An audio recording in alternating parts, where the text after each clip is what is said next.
So work going on down in the Sauber garage. They are trying to get DragonMu into this contest. He is attempting to join, having hit the barrier on the exit of turn 8 a couple of hours ago.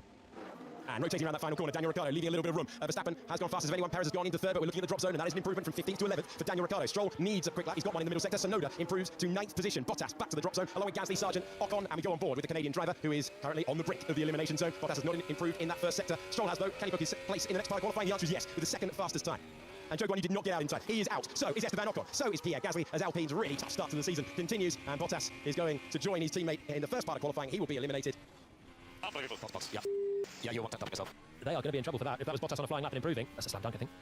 It is 2 Alpines, 2 Saubers, and Logan Sargent who fall at the first hurdle. A valiant effort from Sauber to repair DragonMu's car, but they just ran out of time. A lot of power, something's wrong. As Russell goes to the top of the page by 700ths of a second, Piastri goes third, but Hulkenberg looks like he'll play no further part. He's at the side of the road, having reported that problem. It's brought him to a halt. One of the stars of the qualifying hour 1 week ago, this is what it sounded like on board. He reported the problem very quickly. Let's listen in. There you go. Oliver Behrman is in touching distance of making the top 10. He is the danger man for Yuki Tsunoda, who's on the brink of elimination, and he's only 1,000ths of a second away. Tsunoda's improving as well, and Hamilton's not right out of this either. He's only half a tenth up on Tsunoda's tyres, so they both find a bit, and Lewis Hamilton could yet be shuffled out. A clean lap required for everyone to get into the top 10 shootout. Over the line goes Ricciardo. He won't be part of it. He's out along with Kevin Magnussen and Nico Hulkenberg. Albon is eliminated as well. Can Behrman find something absolutely magic at the end? Behrman trying to eliminate Lewis Hamilton, and he misses out by 300ths of a second across the line. That was a great effort. Ferrari know it. On debut, less than an hour of track time. Charles Leclerc has gone into second place. 89,000ths of a second separating the top 3. 300ths of a second away from knocking out a 7-time champion of the world. But it is a great performance under the circumstances from Formula One's newest driver. Hamilton to go across the line, 28.8. Alonso has the fastest first sector of anyone who has journeyed through there. At the moment, that includes Sergio Perez, but it's just been beaten by Max Verstappen as we look to see our first times on the board. Russell from Piastri from Hamilton at the moment. Perez has gone over the line, and he is fastest by half a second ahead of George Russell. Verstappen looking good, though. Alonso goes behind Perez, but he's still in the vicinity. Is Verstappen about to blow them all away? Fastest in Sector 1. Sector 2. He goes to the top of the page by 0.3 of a second. It's a 27.4, 7.2. It is a Red Bull 1-2 and a dominant one at the moment. For a front row lockout, can he beat Alonso? The answer is no. On run number 1, Charles Leclerc is in 4th position.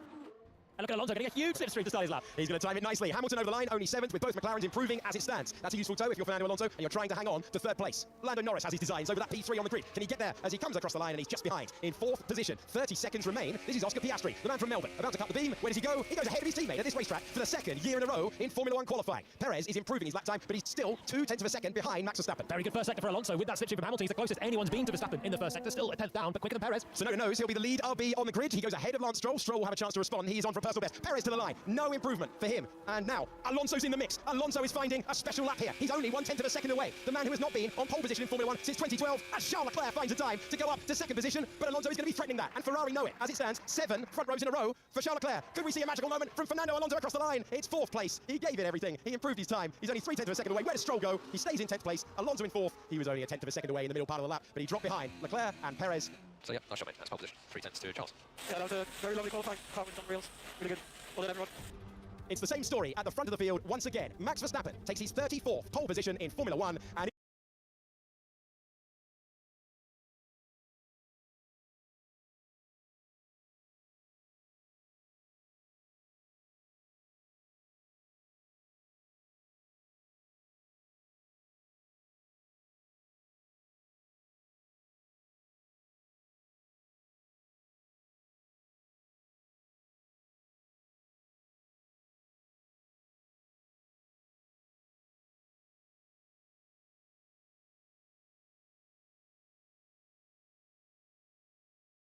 Silly season has officially begun with Lewis Hamilton joining Ferrari for 2025. But what does that mean for the guy currently in that Ferrari seat? Carlos Sainz, where is he going to go? Or will he be out of the sport completely?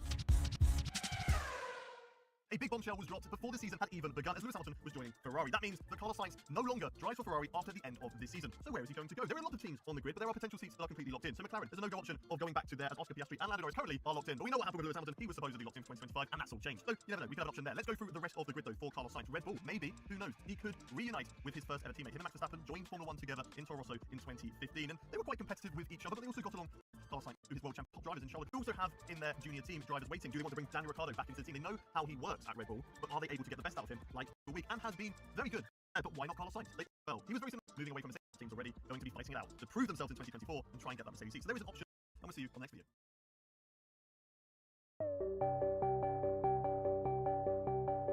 So the dust has settled, most of the Mercedes stands have stopped crying, and the majority of us have come to terms with the fact that Lewis Hamilton will be driving a Ferrari in the 2025 Formula One season. And that's great for Lewis.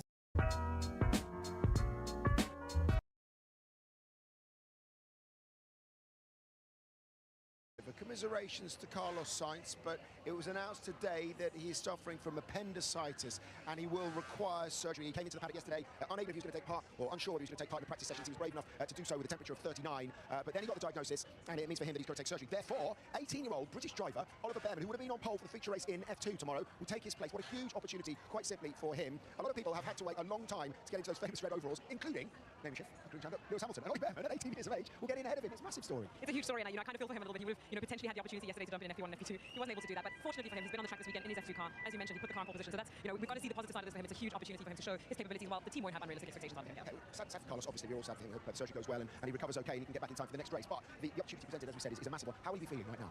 I think he'll be feeling nervous more than anything else. The fact that he's coming into FP3, which is an hour before qualifying, is nerve-wracking for him. The fact that he's driven the track here, as Naomi said, is a positive. But to be honest, the jump from F2 to F1, from first experience, I found, is not so much about driving the car. It's not about the speed of the car. It's not about, those bits. He'll be up to speed. He's driven F1 cars before. He did FP1 has. He's driven older Ferraris in tests. That's not the issue. It's everything else, Simon. It's the procedures. It's getting all the recovery systems right. It's getting those switches on the steering wheel right. It's communications with the pit wall. It's all of those things, the processes and procedures that you go through in F1. Formula 2 teams are restricted to 12 people. He's got to deal with 60 people. He gets to a debrief and an army of engineers here and in Maranello. It's that side of it that's much more overwhelming for a driver. A car as a youngster.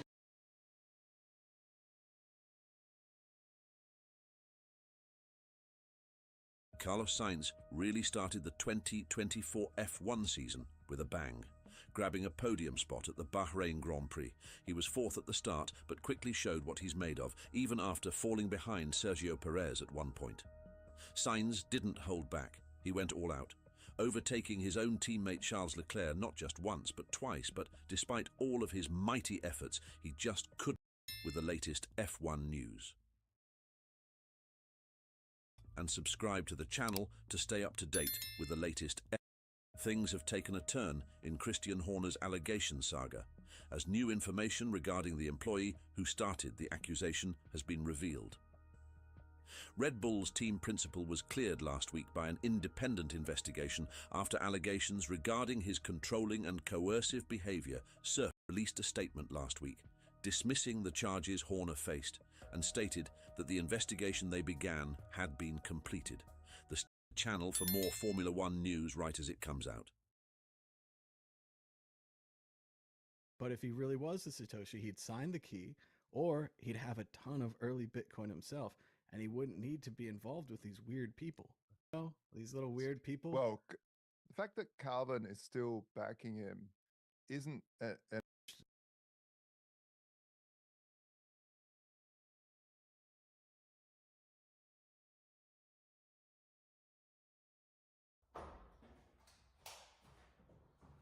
Înțeles că trebuie să o... Stai că aici e produsul în partea asta. Nu mai se vede cum trebuie. Departe, așa că dați acolo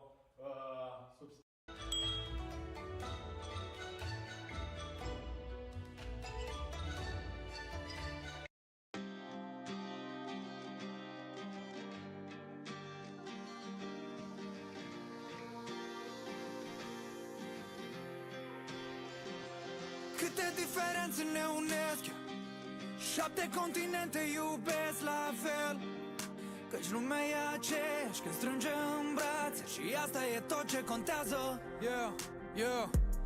Adevărul este undeva la mijloc, undeva acolo unde ambii am tăcut.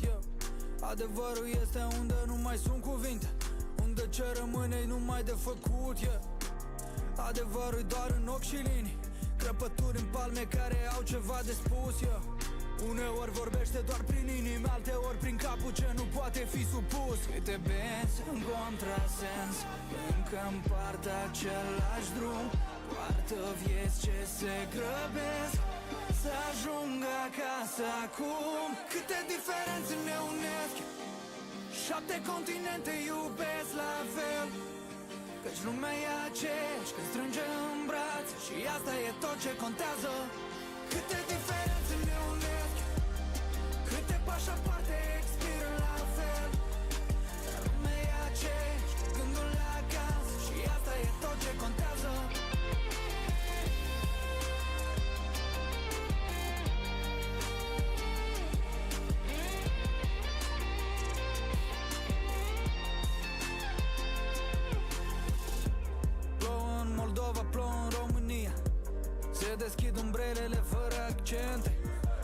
ele nu știe de geografie.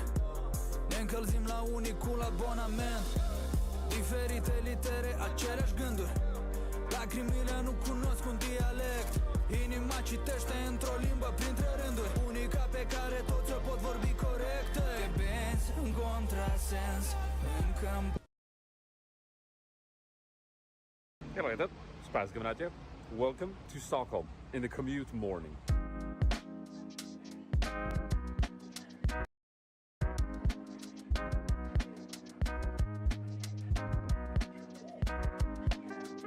I'm on my way to the new office where I resided for a while. I haven't updated you guys here on the IRL channel. This video is going to be a bit about that. I haven't been dead for those of you who only follow me here. You might think so, but no. I've been kind of going in on TFT on the main channel. We've been having a lot of fun with that. And also, my IRL has been a little bit hectic lately, and we're probably going to get into that in this video. And here we are, temporary office. Look who it is. So here is where the three dudes that I actually included in a vlog from previous workspace sit. It's the guys that are developing different apps. Marcus, Max, and Eric, you guys saw them in the vlog. But yeah, this is their kind of place, and I'm renting a little spot here. Sweaty shop or Spaz? Probably Spaz, isn't it? Oh, this looks familiar, doesn't it? Look, it's the studio, the setup. So this is where I sit on a daily. Got some boxes kind of unpacked, like, because it's kind of temporary. IRL gear there in the corner, and like a little pile. There's some light up in here. Yada! So a nice addition is that the coffee corner is right outside. Just go and brew.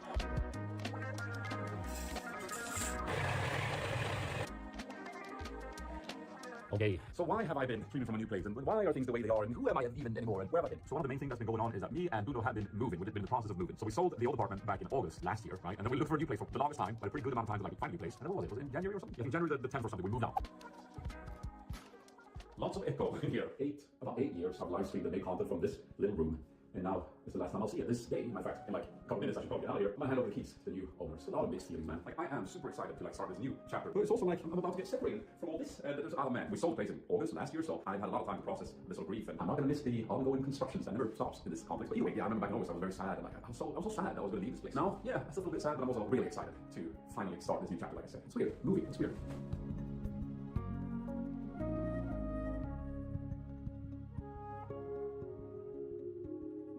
And we've been living in my mom's apartment. She's been kind enough to offer it to us from January to now. And now we got our new place. This week we're moving in. I'm so excited. And eventually I'm gonna take this office and move it to the new apartment and make a home office again. But we have some stuff to take care of in the new place. We're gonna paint some of the walls and make it the home we want it to be. So that's gonna happen first. I'm gonna stay here until then. But man, so excited to finally move in. Do you guys want to see a little bit of the new place? I can sneak peek show you a little bit of the new place. We're gonna do the whole apartment thing when it's like more finished, but let me show you a little something. It's gonna just be a short little preview though. Come over here, this Come over here. Here's the kitchen. Look, oh, but it's only easy. You can't see it now. Look, there's another room. Here's the stuff. It's so chaotic because we're basically just moved in. We're gonna paint the walls. Look, here's the living room. Very nice. Chaotic. Chaotic, and we've been painting some pink. We might do pink, but we're not sure. It's very pink. It's too pink for you. We'll see. But either way, that's what you're gonna see right now. Back to you in the studio. Hello there. There you have it. Spring is in the air. It's another day, by the way. Jumping forward a day in the vlog, yeah? So my life lately has basically been, I've been streaming at the studio, doing TFT content, and then in the evenings, I've been working on either moving, fixing the old place for moving, or now fixing the new place so we can live there. The studio right now is just another room. Gotta be working on that, getting that nice and cool and pristine for me. And once that's finished, once I'm settled in, you can expect way more IRL content again. Like I said, spring is in the air, and this channel has always been a little bit of a seasonal channel. When it's summer, I'm always out and about more. I do the IRL streams, those are definitely gonna come back as well. So basically, sorry I haven't updated you guys. Thanks for staying put. It's always so cool that when I upload, you guys are still there, and there's a lot of you hanging out in the comments, you know, telling me what you're doing with your life, and you know, you've been watching vlogs for a long time. So yeah, I'm looking forward to getting back into it once I'm settled in. And now I'm gonna go grab some lunch from me and Max at the office. I've got lunch. Ooh, it's a Caesar salad. And there's Max Socks. Max Socks is in the vlog. Very good. Okay, got the lights fired up. About to start streaming the new TFT says down PBE. I'm gonna be playing it for me, getting my feet wet, trying to learn what it's all about. I mean, where's she? I can't see her! I don't know which champion it is! There she is! I can't see her! This trade is not a good thing, it's a bad thing. Take me out then, fine. I don't care. These guys as you too, I'm nothing. I can't see the champions duplicator. Gonna keep this vlog short and sweet for y'all. Thank you so much for watching. Drop a like, that's on the channel as always. If you want to leave a comment and tag it QOTD, question of the day. If you do that, ask me anything and I might answer it in the next vlog. It's probably gonna be where I show you the new apartment. Take care until then, and I'll be big time. This is Spazzy, and I'm out.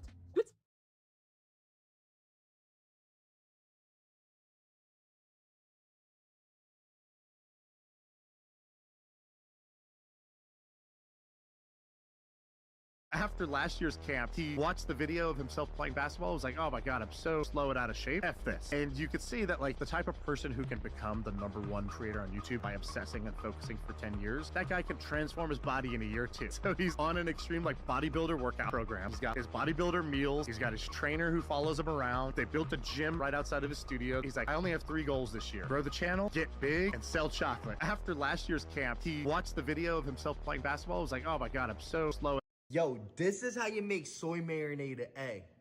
Ooh! Soy sauce, water or dashi stock, half a cup of sugar, 2 scallions, half an onion, 2 jalapenos,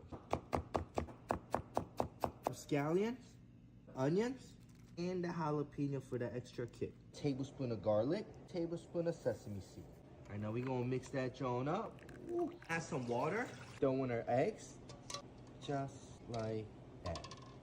Teaspoon of salt, boil for 6 to 7 minutes. Throw that into an ice bath. Then we're gonna throw the eggs right in. All right, so one thing I forgot to tell you is you don't wanna add your sesame oil inside this. Throw some of that sauce right on top, and then just a splash of sesame oil. Whew. All right, moment of truth. Whew. Yo. You know what? Anytime you go to the beach, just start digging a hole. Everyone's gonna come around and dig that hole too. It's how it is. It's funny too, because people are like, men only want one thing, and it's digging a hole on the beach. That's it. That's 100% what it is. I love doing that. You know you love doing that. We just love digging the hole, man. We're all dwarves in the end. It's true. You know what? Anytime you go to the beach, just start digging a hole. Everyone's gonna come around and dig that hole too. It's how it is. It's funny too, because people are like, yeah, a big win for Jurgen Klopp and Liverpool today, but some injuries to key players today. Curtis Jones, you said, taking a knock. Nunez sounds precautionary. You felt something, but Jota... Let me explain something to you. I know it's people doing poorly in this country. Yeah. And they shot Trayvon Martin dead for looking kind of like I look. Yeah. Martin Luther King and Malcolm X ended up dead for telling the truth. So as a comedian, I don't think it won't happen to me. I think they've thrown me in jail 36 times in 36 months, and I think you've never seen me in a court of law. That means they're effing with me. And today, they crossed the line, because now they took my babies. All right, man. Well, Cat, we wish you luck, man. And luck is unnecessary. Let me explain something to you. I know it's people doing poorly in this country. Yeah. And they shot Trayvon Martin dead for looking kind of like I look. Yeah. Martin Luther King and Malcolm X ended up dead for telling the truth. So as a comedian, I don't think it won't happen to me. I think they've thrown me in jail 36 times in 36 months, and I think you've never seen me in a court of law. That means they're effing with me. And today, they crossed the line, because now they took my babies. All right, man. Well, Cat, we wish you luck, man. And luck is unnecessary. Let me explain something to you. I know it's people doing poorly in this country. Yeah. And they shot Trayvon Martin dead for looking kind of like I look. Yeah. Martin Luther King and Malcolm X ended up dead for telling the truth. So as a comedian, I don't think it won't happen to me. I think they've thrown me in jail 36 times in 36 months, and I think you've never seen me in a court of law. That means they're effing with me. And today, they crossed the line, because now they took my babies. All right, man. Well, Cat, we wish you luck, man. And luck is unnecessary. Let me explain something to you. I know it's people doing poorly in this country. Yeah. And they shot Trayvon Martin dead for looking kind of like I look. Yeah. Martin Luther King and Malcolm X ended up dead for telling the truth. So as a comedian, I don't think it won't happen to me. I think they've thrown me in jail 36 times in 36 months, and I think you've never seen me in a court of law. That means they're effing with me. And today, they crossed the line, because now they took my babies. All right, man. Well, Cat, we wish you luck, man. And luck is unnecessary. Let me explain something to you. I know it's people doing poorly in this country. Yeah. And they shot Trayvon Martin dead for looking kind of like I look. Yeah. Martin Luther King and Malcolm X ended up dead for telling the truth. So as a comedian, I don't think it won't happen to me. I think they've thrown me in jail 36 times in 36 months, and I think you've never seen me in a court of law. That means they're effing with me. And today, they crossed the line, because now they took my babies. All right, man. Well, I also think that Marvel is on this journey now of they're trying a bunch of other stuff, and I'm excited for them to see how all that goes. It's hard to project. Welcome back, everyone. It's Charlie. Bob Iger, current CEO of Disney, just revealed they secretly canceled a number of Marvel projects, both movies and Marvel Disney Plus series, and some Star Wars stuff they canceled too. We know what most of them are, so we'll break it all down because it's all part of their larger effort to get their house in order, like get the House of Mouse in order. And a lot of these changes will manifest in the soft reboot that they're doing. Like this is all part of this big soft reboot that's happening in the next several years. We have X-Men 97 episodes coming up in a couple weeks. I'll be doing videos for all those. There'll be a good teaser for what's happening in Deadpool and Wolverine with all the X-Men coming back. Right now, that's the only MCU Marvel movie coming out this year. Get your special sock out, nerds. These are just the Marvel movies that Marvel themselves, Disney, are making. The two major reasons Deadpool and Wolverine is the only Marvel movie coming out this year is because it was so far along in production when they had their big come to Jesus moment of realization in a string of poorly received movies and Disney Plus series like Secret Invasion gave them the wake-up call they need, like, oh my god, we need to fix things. When that happened, even when it was only half done, according to Bob Iger and the Marvel people, Deadpool and Wolverine looked so much better than anything else that they've been doing the past couple of years. They were confident that it would be their first billion-dollar movie, or at least close to it, since Spider-Man No Way Home. Bob Iger was literally referencing them hitting this box office peak's billion-dollar mark, so that shows you how confident they are in that movie. We'll actually get a new trailer for that pretty soon that'll tell us what the actual story of the movie is. But when Bob Iger confirmed that they quietly canceled or changed projects, movies, Disney Plus shows that they no longer felt confident in, meaning that they got rid of what they thought was their weakest material in the last several months. So you ask, what got canceled? Like, what did Marvel cancel? Just going down the list in no particular order, starting with the movies. Eternals 2. This was always a weird proposition for them just because they're such a weird group. There were some strong things that they did in that first Eternals movie. Like, there are a lot of Eternals fans out there, and there's some interesting characters that they came up with. I have to try. Sure, you ready for that, Mr. Whitney? But generally, their original conception was that they were meant to be Kevin Feige's replacement for the X-Men because he developed that Eternals movie several years before the Fox Disney buyout happened. So they were sort of like Marvel's backup plan. Like, here's a super weird group with super weird powers, like a brand new mythology that we're introducing to the MCU because we don't have X-Men and mutants. But cut to a couple years later after Avengers Endgame, by the time they're ready to release Eternals, the whole Fox Disney buyout thing works out swimmingly. They get access to all their characters again, and finally he can actually start developing the X-Men reboot movie that he'd been wanting to make for several years. Witty superhero, wears a red suit, friendly neighborhood kind of guy, lives with an old woman. Might shoot webs. So really, Marvel doesn't actually need the Eternals characters, and what'll probably happen with them now, like anything that would have happened in Eternals 2, is they'll just move that plot, those characters, to other movies and Disney Plus shows, like the Celestials, for example. Really cool, really weird mythology, super powerful cosmic beings. Really good example of them sort of shunting this storyline to other movies is we're going to deal with Tiamat, that dead Celestial in the Indian Ocean during Captain America 4, Brave New World, and they're going to be using that to debut Adamantium in the MCU, as opposed to them waiting to follow up on the dead Celestial until Eternals 2. Some of the Eternals characters are also coming back during What If Season 3 and during the Marvel Zombies TV show. The Royal Prince of Titan, brother of Thanos, the Knave of Hearts, defeater of Black Robert. There's still all kinds of weird mythology that they tease at the end of that movie, like you have Pip the Troll, you have Harry Styles as a version of Star Fox, Thanos' brother, so there was just a lot of questions and hanging plot threads that they could have addressed in Eternals 2 that now they'll just deal with in other stories. Then we have the Iron Man Armor Wars movie with Rhodey. Originally, this was going to be a Disney Plus series. Marvel realized that there was no way they were going to be able to do all the Iron Man armors, like all the special effects, because most of them are special effects or visual effects on the budget that they wanted to keep these Disney Plus series to. For example, She-Hulk was a budget disaster for them. They wound up spending over like $225 million on that, when normally they really want to keep the Marvel Disney Plus series under $150 million. And essentially, when they don't release things theatrically, they don't get the extra pump from the box office, they don't get the extra bite at the apple, also because they don't syndicate it on other streaming networks. They're going to bring Ultron back during it, they were going to make Damage Control and Val some of the big villains, they were going to bring back Justin Hammer during that. There would have been some light Robert Downey Jr. Easter eggs and references going on during it for Tony Stark Iron Man. Generally, though, it was always a weird proposition, like an Iron Man movie without real Iron Man. Like they were going to put Ironheart in it, Riri Williams' character, and they were going to tie the Ironheart series to it. They've already finished that. I'll talk about that in a second too, because there are a number of projects that would have been canceled, but they already finished filming them, so just go ahead and release them anyway. So generally, it just seems like a lot of the stuff they were going to do in the Iron Man Armor Wars movie, they're just moving to other movies. Like Rhodey will continue in the MCU, being War Machine. There was going to be an A-Force movie that they've been trying to make since Avengers Endgame. All the major female stars like Valkyrie, Captain Marvel, Wasp were talking about doing an A-Force movie a long time ago. You probably remember. But come to a couple years later, there's a reason why you haven't heard Marvel saying anything about doing any kind of A-Force movie. In fact, the Marvels movie is probably the best test example for that. There were a lot of things they were trying to do with the Marvels movie, but it was also meant to be sort of a soft run for how audiences responded to a movie like A-Force. Like if the Marvels movie had done gangbusters in the theaters, then they probably would have tried A-Force. But you all saw what wound up happening regardless, so no more A-Force movie. Moving down the list, we have all the special presentations they were doing like Werewolf by Night, which are basically like small movies on a slightly smaller budget. Marvel basically killed off all the ones they were working on, and all the characters that were going to get special presentations are now just kind of being put in other projects, other movies and Disney Plus series. Part of the reason for this is because they were only releasing them on Disney Plus, so they couldn't make money on them theatrically. So really it was like Marvel throwing away $100 million every time they made one of these. The most recent ones that they were working on were supposed to be a Silver Surfer one-shot. He's coming back during the new Fantastic Four movie, but not in the way that people expect. Like supposedly the plot will be a little different from the previous Silver Surfer Galactus relationships in the old Fantastic Four movies, and they're doing something else with the character in that movie. But we will see Silver Surfer at some point during the new Fantastic Four movie. There was supposed to be a Scarlet Witch Agatha special presentation about the Witch's Road, which is like an alternate dimension that you see in the Agatha trailer, where Scarlet Witch's soul, like the main 616 Scarlet Witch, was supposed to have gone after she died. Kind of in the same way that you saw during Moon Knight, what happens to people after they die, like their consciousness just travels to another dimension. Same thing happened to this version of Scarlet Witch, it just went to the Witch's Road. There was supposed to be a special presentation for the Sentry that presumably would have shown his full origin story, setting him up for the Thunderbolts movie. Now they're just folding that story into the Thunderbolts movie, like we'll get a quicker version of his origin story. There would have been a Ghost Rider special presentation. Now that's probably going to be folded into either a movie like Doctor Strange 3 or more likely the Midnight Suns movie that Oscar Isaac was just teasing. Like I just did a video about that. I thought there was an interesting opportunity with Midnight Suns. You know, there's just such interesting characters in there, and you know now that we've set the groundwork with you know learning who Mark, Steven, Jake, Lesso are. It could be an interesting opportunity to see him as part of the team and what that dynamic would be.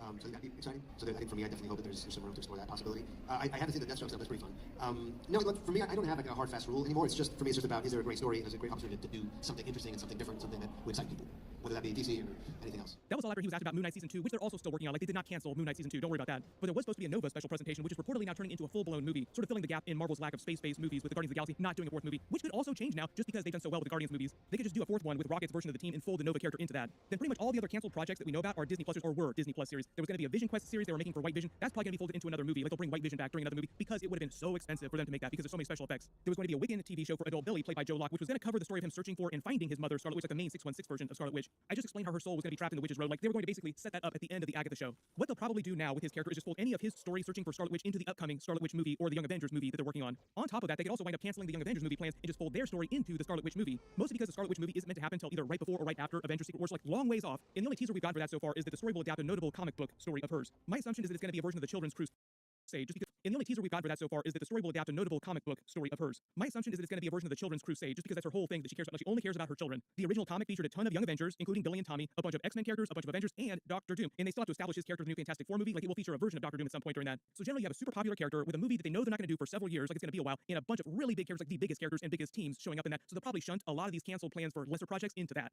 There were also a number of lesser Disney Plus spin-offs for smaller characters that also got canceled. We might not find out about all of them just because there were so many they were working on. But a really good example would be characters like Echo. They're not doing more stuff like Echo for like really obscure characters that were only in the comics for a little while. And generally, they're just pulling back on Disney Plus series in general. So a really good example of that is WandaVision and Agatha Covenant of Chaos, or whatever the show winds up being called, because they keep changing the title of that. Like, there were a ton of spin-offs that they developed based on WandaVision. Just expect them to pull way back on stuff like that now. Generally refocusing their efforts on the safest of bets. Really good example is like the new Fantastic Four movie, the new X-Men reboot movie that Kevin Feige are working on. Like, really safe bet. X-Men, super popular characters. Of course, it makes sense they want to do a new X-Men movie. I'm sure there's a bunch of super weird Disney Plus series, special presentations, and movies that we won't learn about for a couple more years. But as we hear more news about what Marvel's actually doing the next couple of years, of course, I will include that in my future videos. Generally, right now, Marvel is just putting most of their chips on their safe bets, so that the MCU is starting to resemble more of their structure that they had during Marvel Phase 1, Phase 2, and Phase 3, as opposed to what they've been doing the past couple of years since Avengers Endgame, just trying all kinds of disparate, weird characters that didn't seem particularly connected. That's probably one of the biggest complaints that a lot of longtime Marvel fans have had, is that everything that's been happening since Avengers Endgame feels so disconnected. There's a bunch of other big stuff coming up, like I said, X-Men 97 episodes really soon. I just did a trailer video for that, so I'll link it below in the description. Click here for my new Fantastic Four teaser breakdown, and click here for all my Deadpool and Wolverine videos. Thank you so much for watching. I'll see you guys in the next one, in maximum effort.